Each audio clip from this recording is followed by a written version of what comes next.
Notaram que os programas não duravam muito na MTV e tinha uma razão, porque uma apresentadora se escondia do dono da emissora, por qual razão um funcionário não podia ser demitido lá na TV Tupi.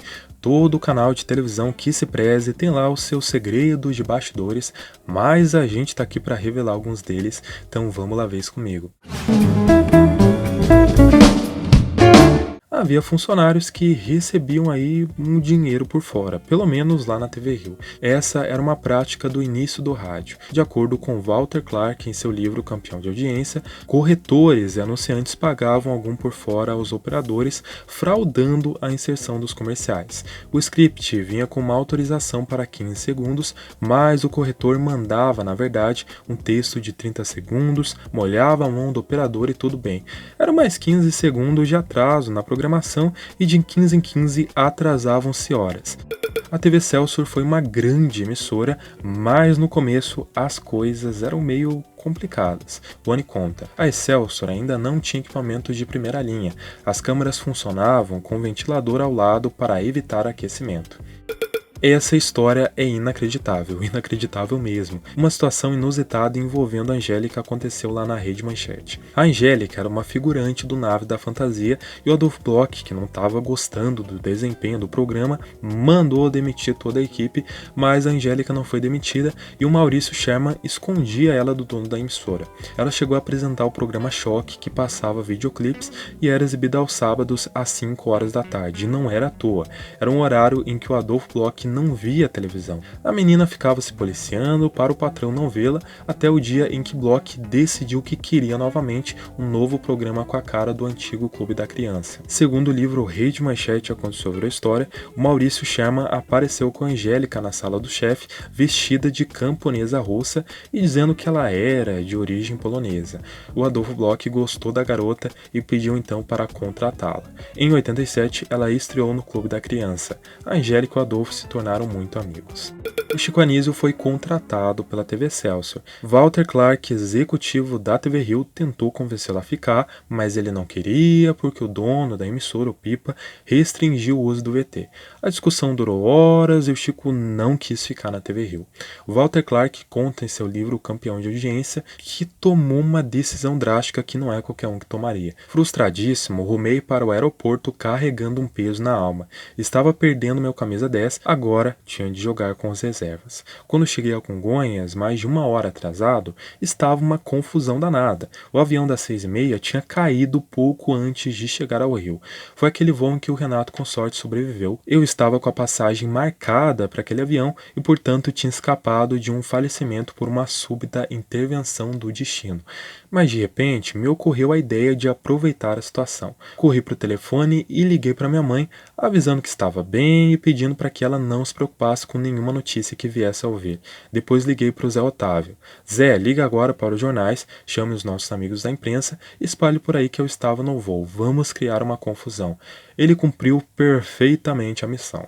A notícia de que Walter Clark estava no avião acidentado, provavelmente morto, o coitado, colhido pelo azar de tentar trazer Chico Anísio de volta à TV Rio, foi devidamente espalhada aos 4 cantos. Até que tudo se explicasse, ganhei um dia inteiro de noticiário nos jornais e nas rádios, o que despertou a compaixão dos queridos telespectadores da TV Rio e tirou o foco em cima do Chico. Ficou até uma imagem meio chata para ele, coração duro que não atendeu ao último desejo do jovem diretor de televisão vitimado pela fatalidade. Foi uma manobra sacana, eu sei.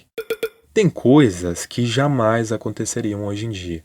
Idalina de Oliveira, garota propaganda da Record, sofria com as brincadeiras de um diretor técnico, o Tuta. O livro Marechal da Vitória conta. Toda vez que entrava para fazer comercial ao vivo, era obrigada a passar por um teste de fogo. Enquanto mantinha um sorriso intacto e narrava as vantagens do produto anunciado, assistia de canto de olho sem poder reagir ao diretor esvaziar sua bolsa inteira, item por item. No fim do comercial, ao ver batons, perfumes e escovas esparramados pelo chão do estúdio, Idalina não podia fazer mais nada. O diretor já estava jogando xadrez com Raul Duarte em algum canto da emissora.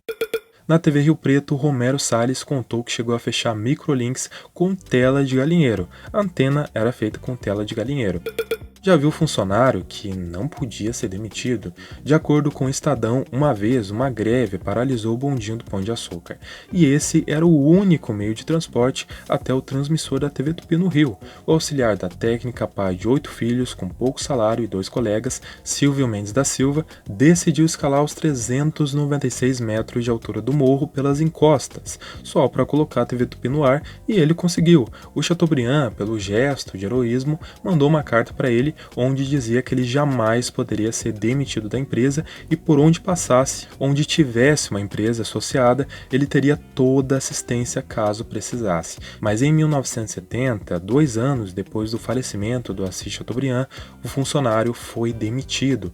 E apesar da decisão da Justiça do Trabalho ter reconhecido seus direitos, ele só conseguiu receber a indenização em 5 anos e aos pedaços. A carta do Dr. Assis Chateaubriand não valeu de nada depois que ele faleceu. Por causa daquele meu gesto, subindo o Morro do Pão de Açúcar, me prometeram mundos e fundos. Anos depois, o prêmio que me deram foi a demissão e passei 5 anos lutando para receber a minha indenização. Já parou para pensar qual era o programa que o dono da Globo gostava? A gente tem essa resposta. O Boni conta em seu livro. O Dr. Roberto apreciava todo tipo de música, mas a sua verdadeira paixão era a música clássica. Por isso, desde a inauguração da Globo, o Concertos para a Juventude era transmitido semanalmente, aos domingos pela manhã. Mais tarde, chegamos a ter o Concertos Internacionais, exibido em horário nobre uma vez por mês.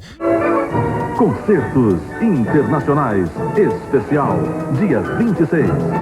O Almoço com as Estrelas foi um programa bem popular que começou lá na TV Tupi, e o livro TV Tupi, Uma Linda História de Amor, de Vida Alves, conta.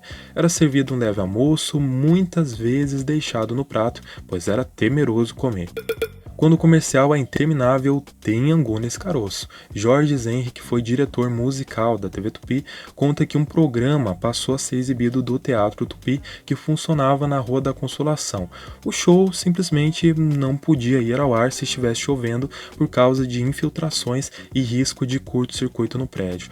Até a chuva passar, a emissora exibia por tempo indefinido seus comerciais ao vivo.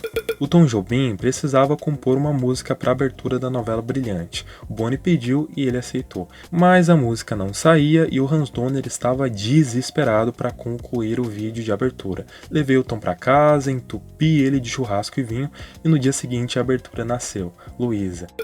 Boni conta em seu livro que o Roberto Marinho nunca interferiu no trabalho dele e que muitas vezes o dono da Globo pedia para que ele escrevesse uma carta explicando algo.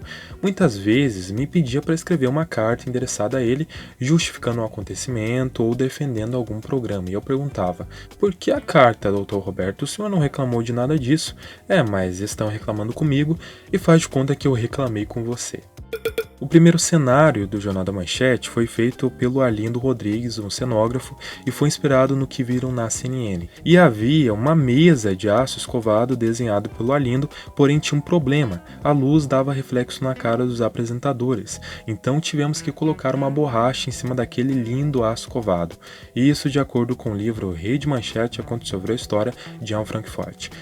Sempre atrás da tapadeira do Jornal da Manchete, o iluminador Valdir Farias tirava um cochilo e trabalhava pra caramba, então o cara precisava de um descanso e acabava dormindo por ali mesmo. O Luiz Santoro contou em seu livro Rei de Manchete 40 anos de histórias vivas. A equipe sempre acobertava esses cochilos dele, pois todos sabiam da rotina pesada e do cansaço que isso gerava. Seus cochilos eram sempre atrás da tapadeira do Jornal da Manchete. Havia um espaço entre a janela do prédio e o rotundado do cenário que dava para ele se esconder. Jogava no chão as capas das câmeras Ikegami do News e fazia um belo amontoado delas para tirar suas pestanas. Geralmente ele acordava antes das gravações e das chamadas e do próprio jornal, ou então a gente pedia para alguém no estúdio acordar o dorminhoco. Um dia ele estava virado, quase 24 horas trabalhando, e fez o mesmo esquema de sempre. Montou as capas das câmeras atrás do cenário do JM e dormiu.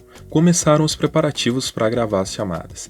Nesse dia gravaram primeiro a chamada do Edição da Tarde. Boa tarde, você vai ver hoje no Edição da Tarde barulho de ronco. Os apresentadores ficaram chocados com o vazamento daquele ronco. Silêncio total. No fundo, a trilha da escalada do jornal rolando e os roncos do Valdir. Ainda bem que era gravado. Já pensou a M?